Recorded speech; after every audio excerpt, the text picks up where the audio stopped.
Víctor Jara es quizás el cantautor más importante de Chile. Es nuestro Bob Dylan, en el término de que no solo unió el folk y la protesta como lo hiciera Violeta Parra o Patricio Manz antes que él, sino que también se atrevió con el rock y a denunciar sin temer a nada. Su muerte sigue siendo uno de los hechos más escabrosos del mundo artístico, torturado y asesinado por los militares tras asumir el poder en un sangriento golpe de estado. Hasta hace poco es que se hizo algo de justicia con algunos de sus presuntos responsables siendo condenados, uno de ellos incluso infringiendo su propia M-word, YouTube no me deja decir la palabra, antes de asumir las consecuencias.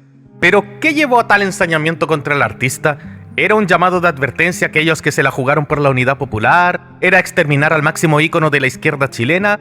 Claro que son razones que se esgrimen como la causa de esto, pero ¿por qué otros compositores como Ángel Parra y otros encarcelados lograron escapar a la muerte? Hay una tesis que es incómoda de hablar, pero es digna de análisis, y es que hubo una canción que terminó por dictar la condena de Víctor Jara.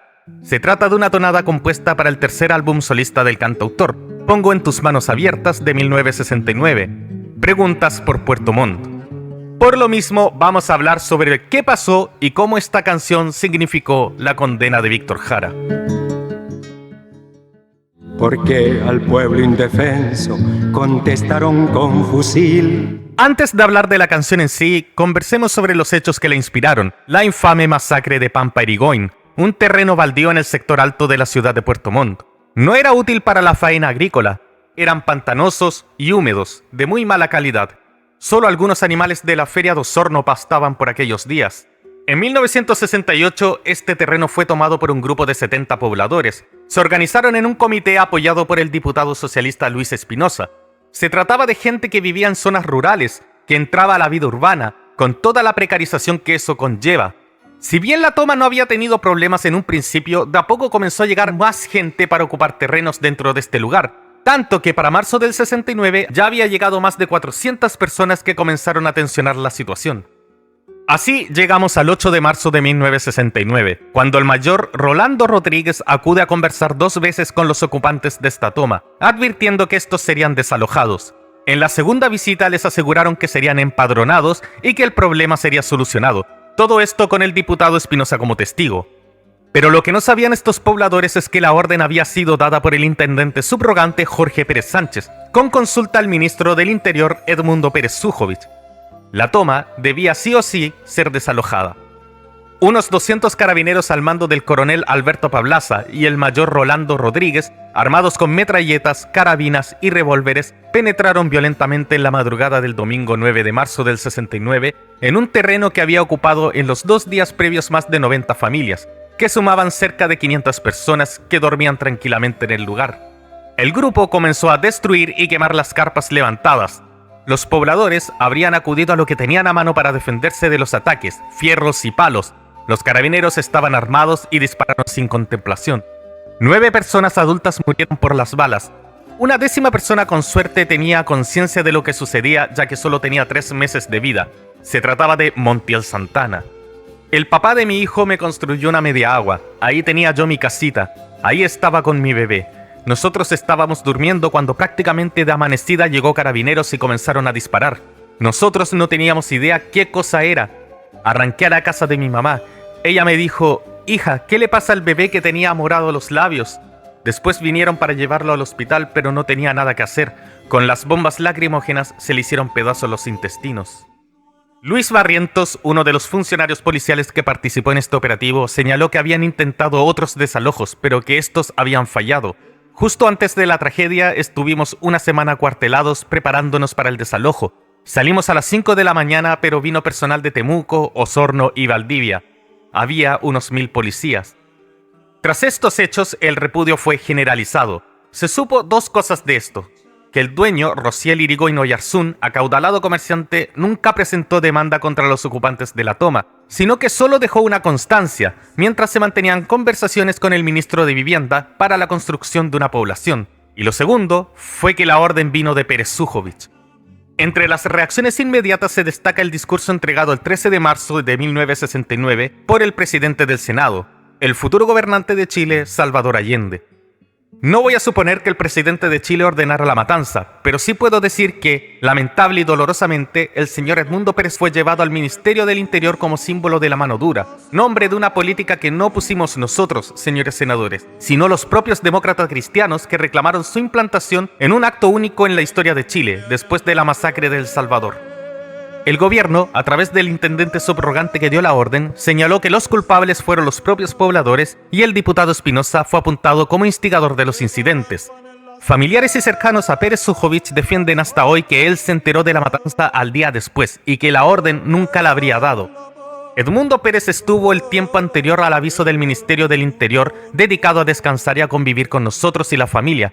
Lo llamaron por teléfono cuando se produjo el hecho de Pampa Irigoyen, no a la casa porque no había teléfono en esa época, sino que al retén de carabineros que está en la parte alta de Algarrobo y yo lo acompañé. Ahí le dieron la información de lo que había pasado. Él no tenía la menor idea. Cuando le dieron la noticia quedó muy choqueado. Nos fuimos a la casa e inmediatamente se vino a Santiago. No quiso que lo acompañaran.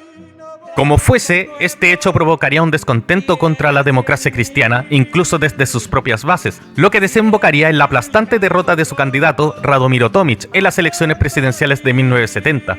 Pero, en el arte, al parecer las cosas no estarían del todo tranquilas. Para vivir. Usted debe responder, señor Pérez Sujovic. En 1969, Víctor Jara estaba en plena composición de lo que sería su tercer álbum, en el cual comienza a trabajar con el conjunto Quilapayún, en la que sería una de sus últimas colaboraciones con este. Mientras montaban el álbum, a último momento el cantautor llega con una nueva canción, la cual narra los hechos acaecidos en Puerto Montt, la que había compuesto tras leer la noticia de la masacre. El tema en cuestión era Preguntas por Puerto Montt. Este sacrificio de gente desvalida tuvo un dramático impacto sobre la opinión pública, que con razón culpó al gobierno. Víctor tomó el tema e hizo una canción muy valiente en la que nombraba al ministro y le pedía cuentas por el luctuoso suceso. El tema parte solo con una guitarra, y en su primera estrofa no describe los hechos ocurridos en Pampa Irigoyen, sino que plantea una serie de interrogantes. Por ti que quedaste solo y el que murió sin saber. La segunda estrofa sigue esa temática, mientras la voz de Víctor va tomando una seriedad que ni siquiera alcanza a la melancolía, sino que más bien a la rabia y a la frustración. Es allí que llegamos a un rasgueo de guitarra más violento que nos guía al estribillo. Luchando por el derecho de un suelo para vivir. Tras este estribillo volvemos al ritmo inicial, pero es aquí donde viene la parte polémica de la canción. Y es que Víctor se atreve a algo que ningún cantautor había hecho antes: apuntar con nombre y apellido al supuesto culpable. Debe responder, señor Pérez Sujovic. Era la primera canción en la historia de Chile en la que se acusaba directamente a un político. Palabras duras, directas y violentas. La canción es de una fuerza política nunca antes escuchada. Esta reflexión es cierta, y es que si bien antes existieron temas como La Carta, en que Violeta Parra apunta a la familia Alessandri por la represión, solo lo hacía con su apodo, en la frase que el león es un sanguinario en toda generación, sí. Aquí Jara no tenía miedo en nombrar a quien consideraba el culpable, e incluso indicarle que sus manos están manchadas de sangre. Señor Pérez, su conciencia la enterró en un ataúd. De ahí volvemos al estribillo, el cual termina mucho más desgarrador, preguntando qué clase de mente podría haber ordenado tanta muerte. ¿Cómo se llegó a que 10 personas, entre las que se encontraba un bebé de solo 3 meses, cayeran por luchar para tener una vivienda digna? Hay que ser más infeliz el que mandó disparar, sabiendo cómo evitar una matanza tan vil. El tema quedó en el álbum en el 5º track, y es posiblemente el más furioso de los que ha compuesto en su catálogo, incluso si lo comparas con las letras más propagandistas que hizo para defender al UP durante el gobierno de Allende, como El desabastecimiento o El alma está llena de banderas, este último denunciando la muerte de un brigadista de la Ramona Parra, asesinado en una manifestación por un policía. El 13 de marzo del 69 se interpreta esta canción por primera vez. Joan Jara en sus memorias llegó a decir que donde iba se le pedía que la interpretara, pero que los nervios siempre estuvieron presentes, incluso en el propio Víctor. Las reacciones dentro de la izquierda no tardaron en aparecer, al menos así lo recuerda Jorge Culón, integrante de Inti Illimani. El tema de Víctor unió mucho a la izquierda, aunque a varias personas les pareció demasiado dura. Todos estábamos de acuerdo con lo que decía la canción. Quizás en ese tiempo solo Víctor tenía la valentía de hacer una composición como esa. Pero, ¿qué sucedía al interior de la cúpula del UP y sobre todo en la mente de Salvador Allende?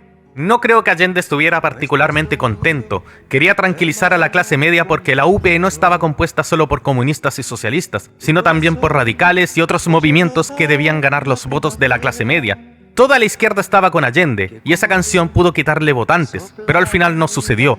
¿Y cómo reaccionó la familia Pérez Sujovic? Eso es algo que el mismo Víctor experimentaría. Muy bien, voy a preguntar. El 8 de julio de 1970, el poeta Jaime Gómez Rogers invita a Víctor Jara a la Semana de la Educación en el Colegio St. George. Se trataba de una actividad que mezclaría cantos y recitaciones. Cuando Jara llegó a esa actividad, celebrada en el auditorio del Colegio Argentino del Sagrado Corazón, notó que el ambiente estaba tenso. Fue ahí que, en medio de la rabia debido a la poca atención que prestaba el público, Jara decide cantar la canción. El problema era que en el público se encontraba un joven alumno del St. George que no se tomó para nada bien que hablaran del ministro del Interior. Ese joven era Francisco Pérez Lloma, hijo de Edmundo Pérez Sujovic. No bien empezó el tema, la gente comenzó a tirarle piedras y el propio Francisco se abalanzó en contra del artista. La intención era una: iba a golpear a Víctor por apuntar a su padre en la canción. Jara fue retirado del lugar y días después se referiría al hecho en una entrevista, señalando que nunca supo que el hijo de Pérez Sujovic estaba en el público. Fue tal la cantidad de insultos recibidos durante la actuación que me di cuenta que para muchos de los presentes una guitarra podía ser una ametralladora. Me enfurecí, me puse agresivo y la canté, pero no sin antes haber detenido 2 veces el recital para pedir diálogo y comprensión. Aunque hubiese interpretado Los Pollitos Dicen, me habría apedreado igual. Según otra entrevista, el ministro se enteró de los hechos en conversación con su hijo. Su reacción: me felicitó y me dijo que lo único que se podía hacer con los extremistas era pegarles. Fue así que Jara comenzó a recibir hostigamiento por parte de la derecha, además de los propios demócratas cristianos. Los sectores más conservadores comenzaban a verlo como una amenaza. La canción marcó el destino de Víctor Jara porque los diarios de derecha empezaron a tenerlo en la mira, transformándolo aún más en un símbolo de la izquierda. Todo se agravó todavía más la mañana del martes 8 de junio de 1971. Pérez Sujovic iba en su Mercedes-Benz junto a su hija María Angélica. Era algo rutinario, ambos se dirigían a la Universidad Católica y luego al trabajo del exministro. Esta última se dio cuenta que una Cadillon Beaumont los venía siguiendo, por lo que urgió a su padre buscar una pistola en la guantera, la cual no estaba ya que la habían guardado en su casa. El auto que los perseguía se les adelantó y Pérez Sujovic fue ametrallado en la vía pública, perdiendo la vida. Investigaciones posteriores descubrieron que el ataque fue coordinado por la Vanguardia Organizada del Pueblo, grupo de ultraizquierda que incluso se oponía a la vía institucional que proponía Salvador Allende. Los 3 culpables del ataque fueron identificados. Se trataba de Heriberto Salazar Bello y los hermanos Ronald y Arturo Rivera Calderón.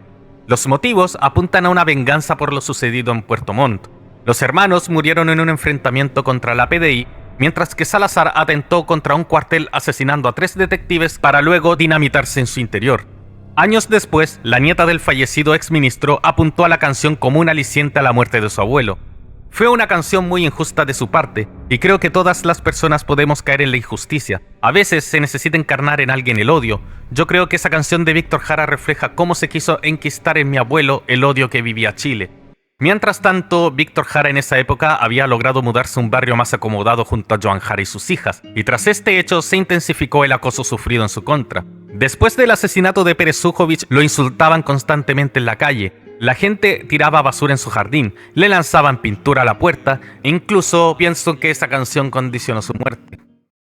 Murió sin saber por qué, le acribillaban el pecho. El 11 de septiembre de 1973 ocurrió el golpe de Estado. Al día después, Víctor Jara fue capturado por los militares mientras estaba en la Universidad Técnica del Estado, junto a otros estudiantes y profesores. Cuando uno de los oficiales se dio cuenta de quién era, no tardó en apartarlo y golpearlo con todo lo que pudo. El cantautor sufrió torturas durante varios días hasta que fue fusilado posteriormente y su cuerpo arrojado a la intemperie. Unas pobladoras descubrieron su cadáver, el que fue entregado al servicio médico legal, donde una persona que lo conocía logró contactar a Joan Jara y juntos retiraron el cuerpo para que no quedara como uno de los miles de desaparecidos que la dictadura estaba empezando a dejar. Mientras, otro de los involucrados que defendieron a los pobladores de Pampa Irigoyen, el diputado Espinosa, acusado de promover tomas ilegales, fue asesinado tras el golpe militar. En los años que se investigó la muerte de Víctor, historia conocida que creo que no voy a contar con lujo y detalle, se comenzó a hacer un nexo con el incidente en el St. George, y es que se sospecha que uno de los militares que lo torturó tenía un nexo con lo sucedido en el auditorio en que cantó Preguntas por Puerto Montt frente al hijo de Pérez Zújovich. El jueves 13 me encontré con Víctor Jara cuando los militares comenzaban a organizar a los presos en grupos. Tenía el rostro muy maltratado, hinchado y sangre en la cara y en la ropa. Nos dijo que el oficial que lo golpeó lo reconoció y era hermano de un hombre con el cual había tenido un altercado 2 o 3 años antes en el Colegio St. George de Santiago. El oficial había evocado este hecho en el transcurso de la noche. Víctor permaneció con nosotros durante 2 o 2 días y medio. Entonces, ¿es correcto decir que Preguntas por Puerto Montt fue la canción que condenó a Víctor Jara? Puede que sea cierto. El hecho es que este tema, valiente por haber apuntado a quien consideraba el responsable de la matanza de Puerto Montt, es uno de los himnos políticos más contestatarios de la nueva canción chilena. Una denuncia escrita en versos en las que el cantautor puso su talento al servicio de una causa mayor en la que él creía. Pongo en tus manos abiertas es un trabajo explícitamente político, más que sus 2 predecesores, y hasta hoy es reconocido como uno de los mejores álbumes de la música chilena. Y este tema sigue con un legado complejo, pero que es digno de estudio. Al final, lo que decía Jara era cierto. Canto que ha sido valiente